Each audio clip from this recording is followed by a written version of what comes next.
Hi guys, welcome back to my channel. If you're new to this channel, hi, my name is Nicole and I will be helping you get into your dream school. I will be giving you guys advice, tips, secrets on how I got into UCLA and UC Berkeley. And this is advice from the people who read your personal insight questions, who go through your whole application. I got their whole feedback. I got my questions answered and I used everything to get in. So I will be giving you guys those secrets because I want to help you guys get in. I got into UCLA and UC Berkeley, but I chose UCLA, of course, go Bruins. When I applied initially to UCLA out of high school, my application was rejected. I remember thinking like, okay, well, it's not the end of the world here. I have a second chance by going to community college, getting better, and then applying again. And that's what I did. It's so important to believe in yourself and know what you're capable of doing. There was times when even my counselors were telling me, I don't think you should apply to UCLA, just apply to a Cal State.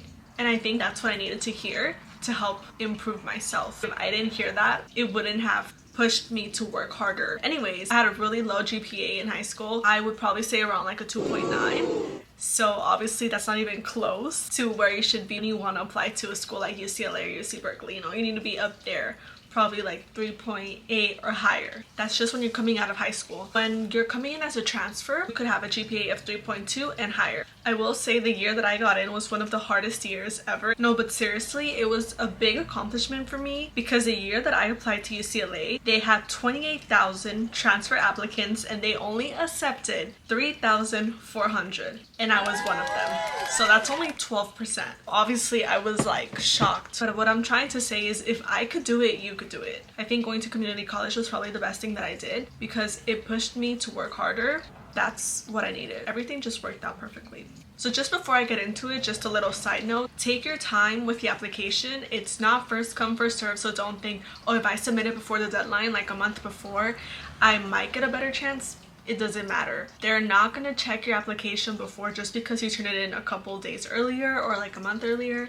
They're going to check everything as soon as the window closes. Definitely have people proofread your application, especially your PIQs, because that's what I did. Okay, I had my friend read my personal insight questions who was really good at writing and reading, and then I had one of my counselors at my community college read it and proofread it. Having two people proofread it was enough for me, and it worked because there's some words that I didn't catch that didn't make sense, or sometimes I had sentences that didn't belong. I learned so much about the mistakes that I did the first time that I did the application that I didn't make those mistakes again.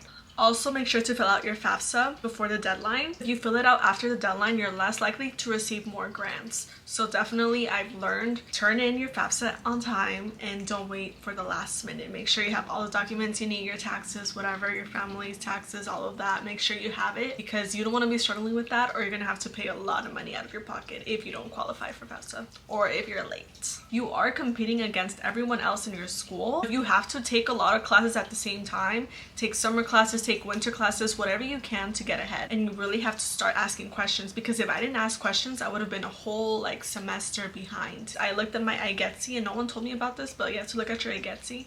Look at all the units that you need to get done before the spring, before you enroll. So by the time you turn in your application, you should already be prepared to graduate with 60 semester units or 90 quarter units. So I didn't know, but I still needed 3 more classes. So what I did is I took a whole summer of like 3 classes. The good thing was that this was around COVID, so there was like no distractions. I was on it, straight A's. I was on the dean's honors list. Like I did really amazing because everything that I did in high school, they don't care about that. And it was good to start fresh. Take honor classes, stand out, do a lot of things that you're seeing that other people are not doing. If you're seeing that people are not doing these honor classes, take the honor classes.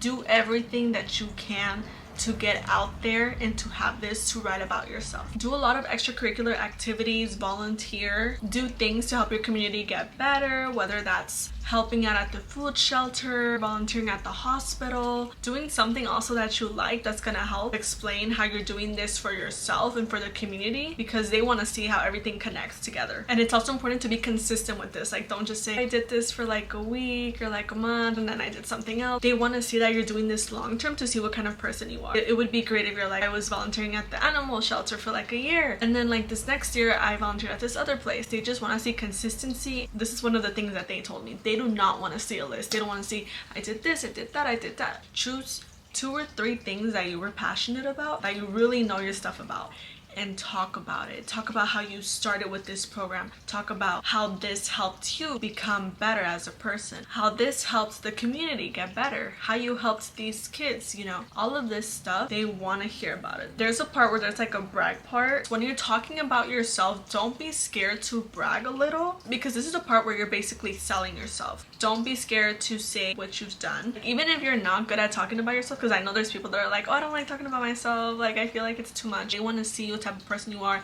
have some type of personality. Don't be boring, because imagine like these people who are reading your applications, they are reading hundreds of applications each day. They don't want to read something boring, because if they read something boring that's just like not grabbing their attention, that just doesn't make them learn much about you, they're gonna go on to the next paper. So make sure your application shows a lot about you, that it's interesting, has personality, it's not boring, or else they're gonna skip it. They're not gonna want to hear nothing about you. So make it interesting. So this is from a Berkeley counselor. When it asks you, who are you? Really explain who you are. They want to learn about you, not about your mom, your dad, your grandma. Make it about yourself at the end of the day, because that's what it's about. You know, your mom's not applying to UCLA or UC Berkeley.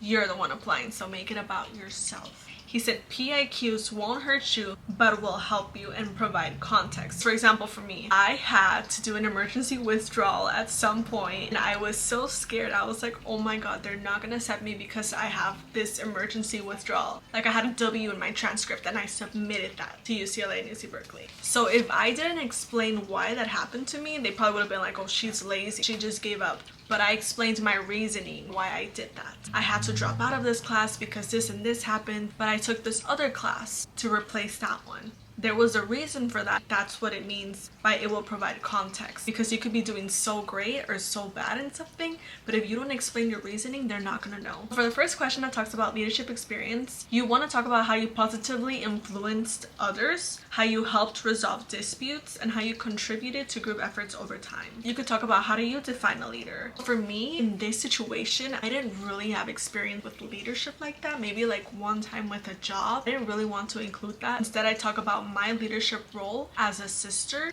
And I remember thinking it was a little risky just because it's not like a traditional leadership role, more just like a family leadership role. What could also work would be if you were an older sibling, you cared for others. So that's when I thought, oh, I take care of my younger sister. So you could write about that. If you have siblings and you take care of them, like for example, if you have to pick them up from school, you have to cook for them, that's already a leadership role. Question number 2, it talks about the creative side. Honestly, that could be expressed in many ways, such as problem solving, innovative thinking. So you could talk about a problem where your imagination and intuition guided you to a solution. You could talk about dance, music, performing arts. I took acting lessons. This helped me express myself because blah blah blah. I couldn't let it out here, so I let it out through acting or through dance. Question number 3, the greatest talent or skill that you have. How have you developed and demonstrated that talent over time? You talk about a skill that you have, how it's meaningful for you, how you worked hard to develop that skill. They want concrete examples of what you did, what it means to you. Don't list it again, because there's going to be a place in the application where you could do all of that list. Question number 4, this one was my favorite one, and I wrote a lot for this section. Have you taken advantage of a significant educational opportunity? In this one, I had a major situation for this. When I was in community college, I was one of the mayor's young ambassadors, and I went to Taiwan with a group of other students, and that was honestly amazing because I got a whole trip for free for 10 days. I learned about Taiwan, I ate some amazing food, made great friends, and I learned so much over there and talking to a lot of Taiwanese students. That was great. But I talked about that in this question, and they just want to know, was there a special program? How did you succeed in goals? Academic educational opportunities? They want you to provide examples. I said I applied through this and this, and I applied it to how this will help me in life.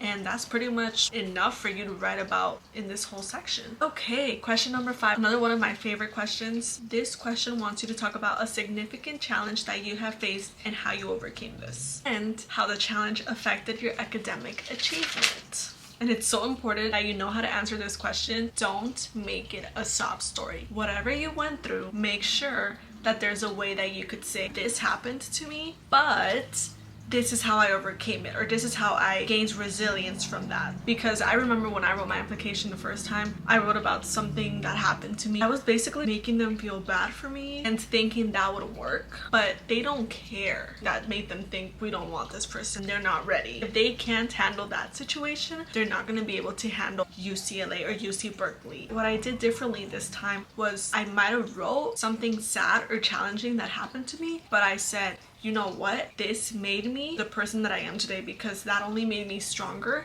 that only made me work harder.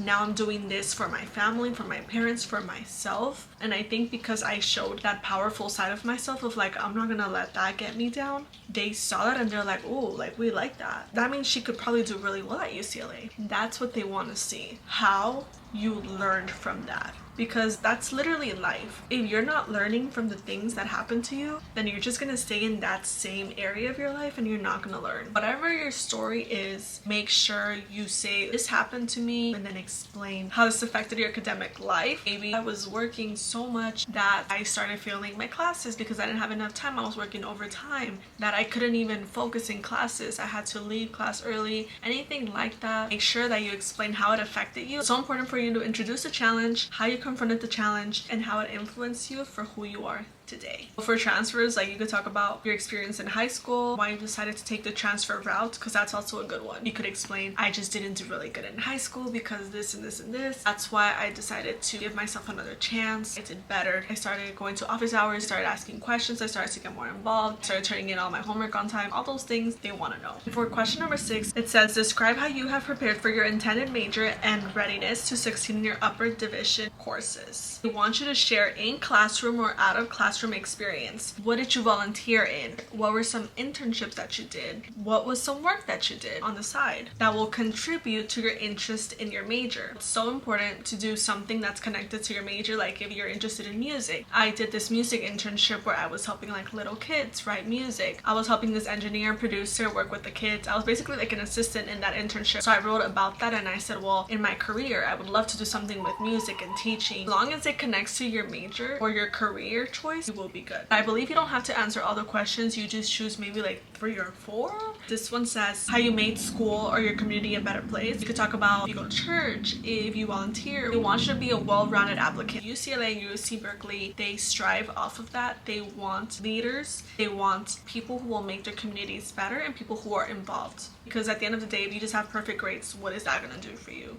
What about long term? And for the last question on the PIQ, what do you believe makes you step out as a strong candidate for admission to the UC? So this is a part where you say, well, I know what I bring to the table. You basically need to convince the admissions team that you belong there. Okay, you need to challenge yourself academically, take hard classes, but at the same time, don't overdo yourself. It's important also to show that you're very competitive and that you're different from the other students in that same institution. You want to hear instead what you can contribute, what you can bring to this UC. You need to identify with the values of a UC. This is also a space for you to put more things that didn't fit in the other questions and explain things that you think other people wouldn't have talked about. Because they do want a lot of diversity on campus, so explain something that stands out. They want examples. How will you make us look better? How have you become involved? What makes you a good community leader? So for the additional comments, because I know a lot of people are always confused, like, what else do I write in there? What honors classes you took, or awards that you got, or activities. You could also share info regarding a non-traditional school environment or unusual circumstances, but definitely be mindful of the time for the reader. They do get tired. They also have a word limit because they want to keep it at a certain time. Don't waste your time. Don't write a lot of filler words. Make sure you get your point across. Some other side notes: admission places value on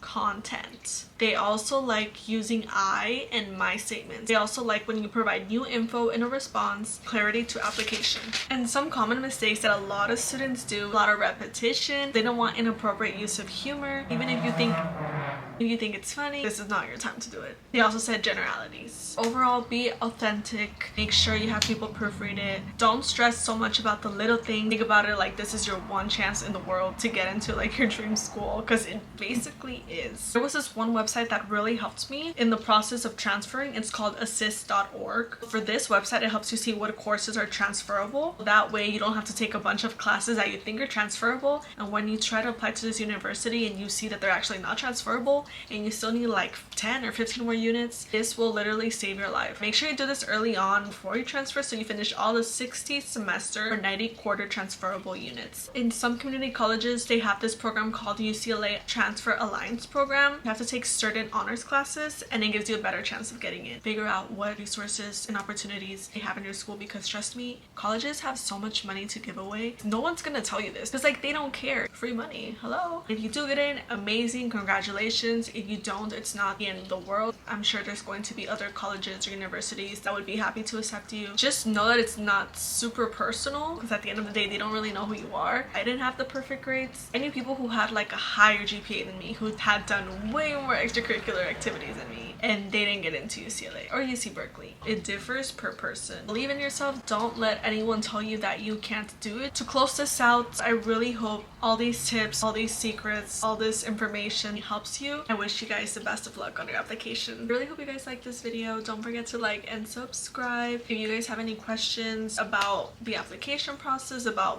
my application process, or just any more questions, I would be happy to answer them. You could DM me, you could comment. I will get back to you. Thank you guys for watching. See you guys next time. Bye.